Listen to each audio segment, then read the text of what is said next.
दोस्तों, जय श्री कृष्णा, राधे राधे। आज हमारा टॉपिक है कि मृत्यु के बाद अगला जन्म कहाँ और कैसे होगा। दोस्तों, मृत्यु के बाद आत्मा कहाँ जाती है, यह सवाल सभी के मन में रहता है और आपका भी जन्म कब, कहाँ और कैसे होगा, उत्सुकता बनी रहती है। अगर हम धर्मशास्त्रों की बात करें और उनका विश्वास माने तो हमें आत्मा और पूर्वजन्म का विधान पर कोई संशय नहीं रह जाता है। मृत्यु के बाद आत्मा कहाँ जाती है, आगे की दुनिया कैसी है, विज्ञान की नज़र में अभी एक रहस्य ही है। मनुष्य संसार में आता तो है शरीर के साथ, लेकिन जाते समय वह शरीर नहीं रह जाता, शरीर उसका साथ छोड़ जाता है। मानव शरीर नश्वर है। जिसने जन्म लिया है उसको एक न एक दिन प्राण त्यागने ही पड़ते हैं। इसे अपना शरीर छोड़ करके परमात्मा के शरण में जाना ही पड़ता है। दोस्तों, हमारे चैनल पर एक बार फिर आपका स्वागत है। पूरा विश्लेषण समझने के लिए हमारे वीडियो के एंड तक बने रहें। जब आदमी की मृत्यु हो जाती है तो अगला जन्म कैसे होगा, कहाँ होगा, इसकी उत्सुकता सबको बनी रहती है। जैसे हमारे परिजन या परिवार के कोई सदस्य जब मर जाते हैं तो हमें ये उत्सुकता बनी रहती है कि उनका अगला जन्म किस रूप में और कहाँ हुआ है, और स्वयं की भी इच्छा रहती है कि मेरा अगला जन्म कहाँ और कैसे होगा। लेकिन दोस्तों, आत्मा तो दिखाई नहीं देती है, तो मृत्यु के बाद आत्मा कहाँ जाती है किसी को पता नहीं है।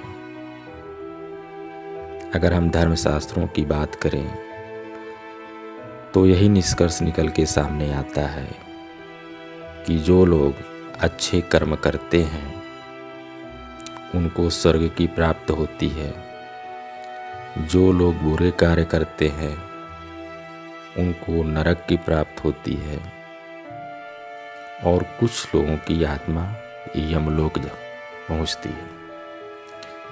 लेकिन फिर वही प्रश्न है कि स्वर्ग कहाँ है, नरक कहाँ है और यमलोक कहाँ है।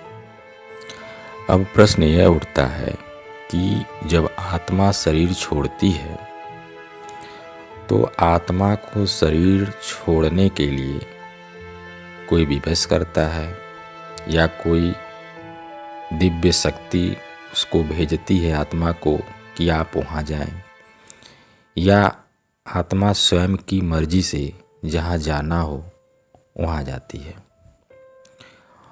यदि स्वयं की इच्छा से आत्मा जाएगी तो सीधी सी बात है कि किसी अच्छे घर में ही वो जाना चाहेगी, जहाँ पर उसको सारी सुख सुविधाएं मुहैया हों। कहने का तात्पर्य है कि जो सेठ के घर, साहूकार के घर, बिजनेसमैन के घर। तो किस आधार से वो आत्मा शरीर छोड़ने के बाद जन्म लेती है।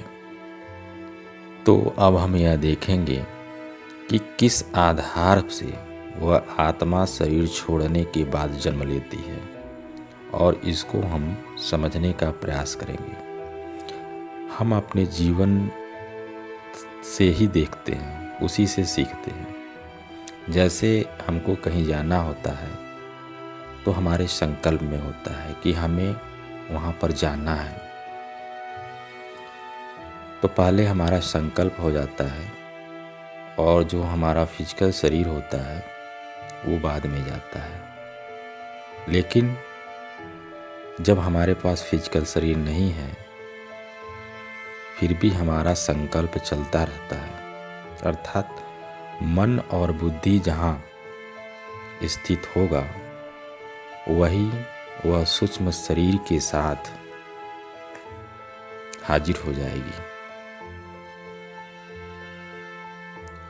वह सेकंडों में कहीं भी जा सकती है, इसको आप समझ लीजिए।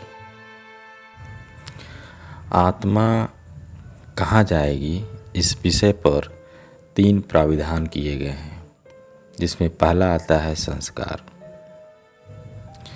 जिसको लंबे समय से जो भी आदत पड़ी हुई है वह आदत उसके मन और बुद्धि को ऑटोमेटिक वहाँ खींच लेगी। जैसे कोई जुआरी है जो जुआ खेलता है, अब उसका शरीर नहीं है तो उसकी आदत के मुताबिक उसके मन और बुद्धि उसको ऐसी जगह खींचेगी जहाँ पर जुआ खेला जाता हो और ऐसे मित्रों के सर्किल को खोजेगी जो आत्मा जो जुआरी हो। आत्मा वहीं जाएगी और किसी जुआरी के घर ही उस आत्मा का जन्म होगा। जैसे कोई शराबी हो तो उसकी अगर शराब की आदत पहले से है तो आदत के मुताबिक उसका मन और बुद्धि उसको वहीं खींचेगी जहाँ पर शराब की भट्टी हो और उसके मित्र जो शराब पीते हों उन्हीं के आसपास वो आत्मा घूमेगी और उस आत्मा शराबी के घर में जन्म लेगी।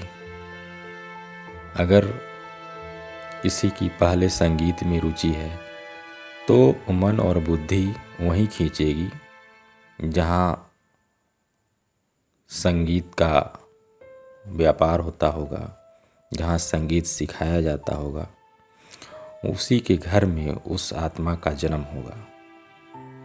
और बचपन से ही ऐसी प्रतिभा उस बच्चे में दिखाई पड़ती है। इससे ये सिद्ध होता है कि पिछले जन्म का संस्कार जो ही प्रकट होता है। दूसरा प्रकार है हिसाब किताब का। हमारे मन और बुद्धि हिसाब किताब को खींचता है। जैसे शरीर छूट गया है और हमको किसी को कुछ देना हो या कुछ लेना रहा हो तो भले हमारे पास शरीर नहीं है लेकिन उसकी याद हमें ज़रूर आती रहती है कि हमको वो चीज़ देना है या उससे वो चीज़ लेना है।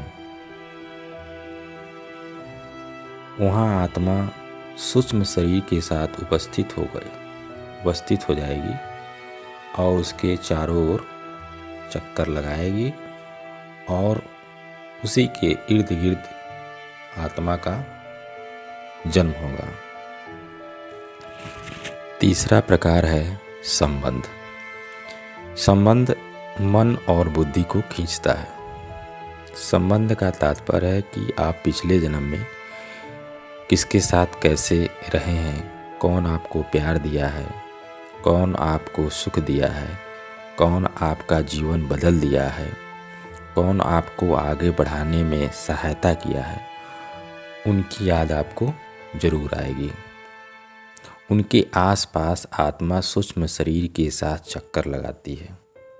अगर आपकी किसी से दुश्मनी है तो भी याद आएगी, आप नहीं चाहेंगे लेकिन फिर भी याद आएगी।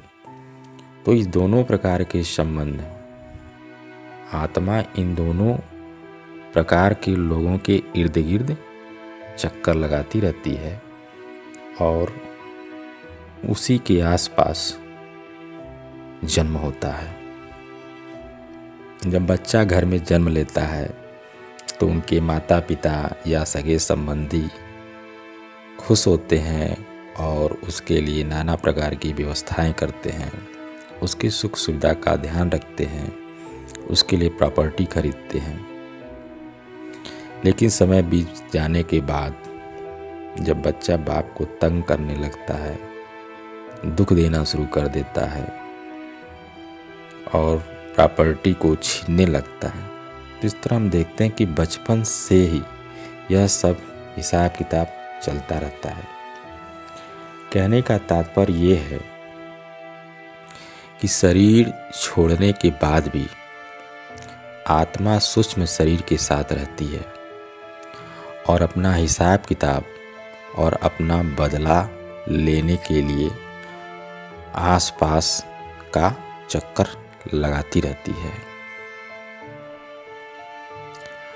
आपको वहीं जन्म भी मिलता है। जब मरने का समय होता है तो अक्सर हम देखते हैं गांव में कि गौदान किया जाता है, नहीं तो कहीं कहीं पर गीता पढ़ करके सुनाई जाती है और उनको भगवान की याद दिलाई जाती है कि इस दुनिया की कोई भी बात वह पकड़ कर न बैठे, गांठ बना के न रखे, ताकि उनकी बुरी गति न हो, ताकि वह भगवान को याद रखें। लेकिन अंत समय में वही सब याद आ ही जाता है जो हमारे अंदर बहुत गहरे रूप में छिपी हुई होती है। दोस्तों, आशा है कि वीडियो देखने के पश्चात आपको पता चल गया होगा कि आत्मा का पुनर्जन्म कैसे होता है या हमारा अगला जन्म कब और कहाँ कैसे होगा। दोस्तों, अगर वीडियो पसंद आई हो लाइक और सब्सक्राइब अवश्य करें। धन्यवाद।